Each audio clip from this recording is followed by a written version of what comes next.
c'est pas vous qui va nous parler de cocaïne. Non. Faudrait que j'essaye ça maintenant. Ouais. De parler de cocaïne? D'en prendre. Hey, arrêtez, on va avoir des plaintes. Ouais. Oui, j'ai suivi pour vous le dépôt du budget du Québec hier. Peut-être le dernier budget d'Éric Girard, même si le principal intéressé n'est pas d'accord, tel qu'entendu au 98.5. Vous partez, là. Avez-vous un message pour les futurs ministres des Finances? Partez où? Je suis au travail à tous les jours. Vous serez pas... Je pense pas que vous serez ministre dans un an, c'est ça que je veux dire. Palau. OK. Moi,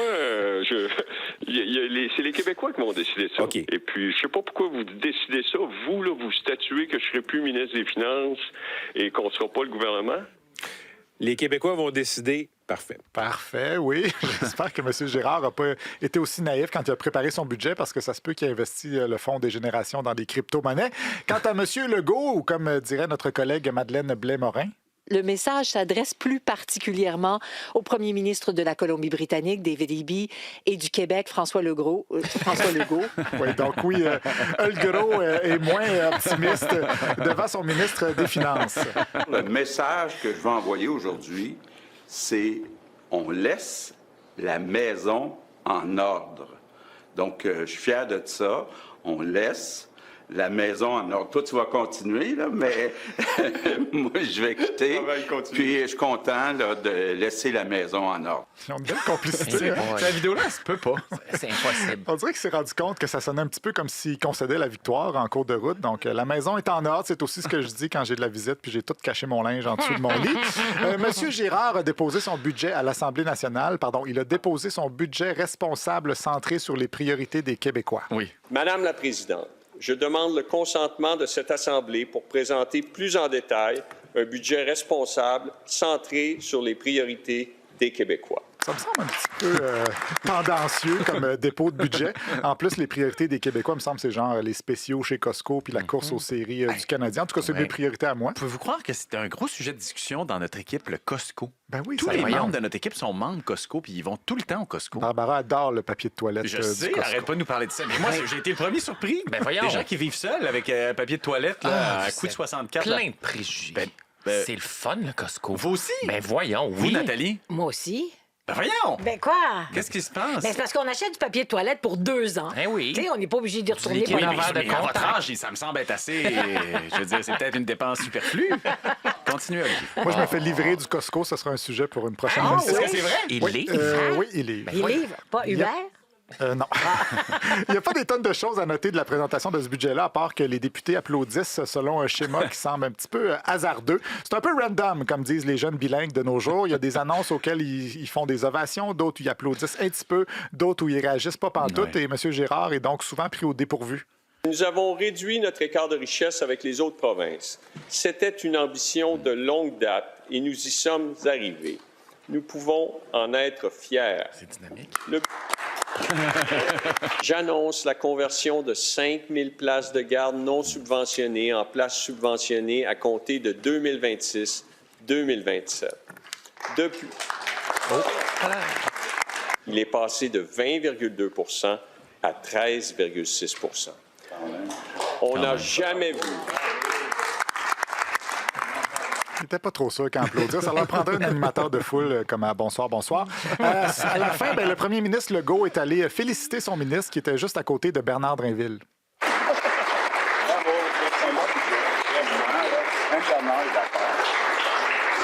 C'est un bon budget, même mon Bernard Dieu. est d'accord. Il a dit ça. On Pas s'il on dirait que savait. Bernard va exploser. Il était content du budget. Ça, c'est un peu comme si je disais à propos de mon plan d'entraînement. C'est un bon plan, même Jean-Sébastien est d'accord. C'est sûr que les standards sont pas très, très Hey, hauts. c'est bas, ça. Oui. J'en profite pendant qu'il n'est pas là. C'est ça. Monsieur Girard, pas Jean-Sébastien, mais Éric Girard, a accordé quelques entrevues, entre autres à Patrice Roy, qui lui a parlé de croissance. Sans croissance, Monsieur le ministre, S-A-N-S, sans croissance, pas mal difficile d'annoncer par ailleurs des bonnes nouvelles. Vous dites que la santé va augmenter de 4 4 c'est très peu. 4 sans C-E-N-T, là, et non pas 4 comme les chevaux. Je sais pas, ça aurait pu être quoi d'autre que sans croissance, S-A-N-S, mais en tout cas, pas assez de croissance donc pour faire des cadeaux aux contribuables. La plupart des analystes ont d'ailleurs évoqué le mot en B. B. Le ministre des Finances n'a pas de bonbons à offrir aux contribuables. Dernier budget de l'ère Legault. Pas de bonbons, pas de cadeaux. Pas de bonbons pour les contribuables. Bonbons électoral, et je suis pas sûre que vous allez retrouver ça dans le budget. Pas de grands nananes, pas de grands bonbons pour les contribuables. Évidemment, on pourra pas donner tant de bonbons que ça. Vous avez à prononcer le mot en B. Bonbons. Pas vraiment de gros bonbons. Il n'avait personne au-dessus de son épaule pour lui imposer d'inclure des mesures bonbons. Ne pas y aller dans les prochains mois de bonbons. Une des bonnes choses, c'est qu'il n'y a pas de bonbons électoralistes. Pas de chèque, pas de bonbons. Il n'y a pas grand-chose là, à se mettre sous la dent. C'est un demi-bonbon. Là. Un demi-bonbon, oui. Donc, désolé pour ceux qui ont la dent sucrée, mais l'opposition va avoir un peu plus de misère à faire une piñata avec ce budget-là. En même temps, d'autres ont trouvé un bonbon, celui que pourra utiliser le ou la prochaine première ministre.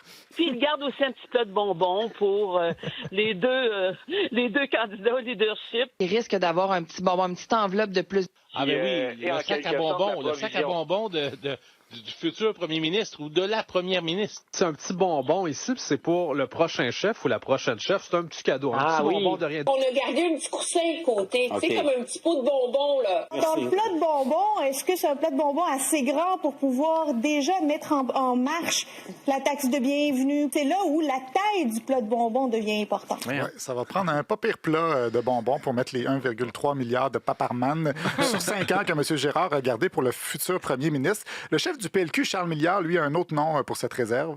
Mais je vais vous dire que la principale aberration, vous en avez fait mention avec vos invités, c'est ce que moi j'ai appelé le CFD, le coussin Fréchette-Drainville, qui est en fait une espèce de provision que le gouvernement se garde. On avait-tu vraiment besoin d'un acronyme pour ça, JPW? C'est plus évocateur, me semble, coussin Fréchette-Drainville que CFD, parce qu'ils risquent d'avoir besoin d'un coussin gonflable le jour de l'élection, ces gens-là. Mais c'est pas un accident de char qu'a évoqué son collègue Frédéric Beauchemin. Lui, il fait plus dans les bateaux.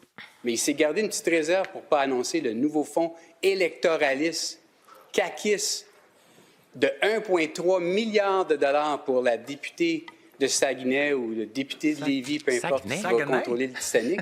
Puis ils savent très bien que le 1,3 milliard n'empêchera pas le Titanic de couler. Il prédit la fin de la guerre en Iran, que ça va se terminer à peu près là, quand le prochain chef du Titanic CAQIS va être élu. Le manque de vision sur les variables essentielles à considérer pour s'assurer qu'on envoie le bateau de ces marins en cavale dans la bonne direction. Même la madame à côté n'a pas de l'air à trouver ça. Même Marc Tanguay a l'air de se faire suivre. Les marins en goguette, on ne dit pas en cavale. Il n'arrête pas de parler des marins en cavale, Fred Beauchemin. Bref, la garde côtière est en alerte et enfin, parlant d'alerte, justement, il y aura un petit peu d'argent pour les hôpitaux, mais ça n'empêche pas Dimitri Soudas, sa mordue de politique, de tirer l'alarme. Et là, c'est des directeurs qui rappellent à tous les médecins que toutes les demandes de consultation spécialisées... C'est pas chez nous. Chez vous, Dimitri? Je sais pas. Oui, peut-être que vous allez me mettre en mute. Mais est-ce que le feu, on va appeler Calinette? Appeler Calinette quand ta maison est en feu, je suis pas sûr que c'est le bon réflexe. C'est le réflexe éventuel. Ça va être difficile de laisser la maison en ordre après ça. Je vous remercie beaucoup, bravo. Olivier. Ah non, mais c'est brillant.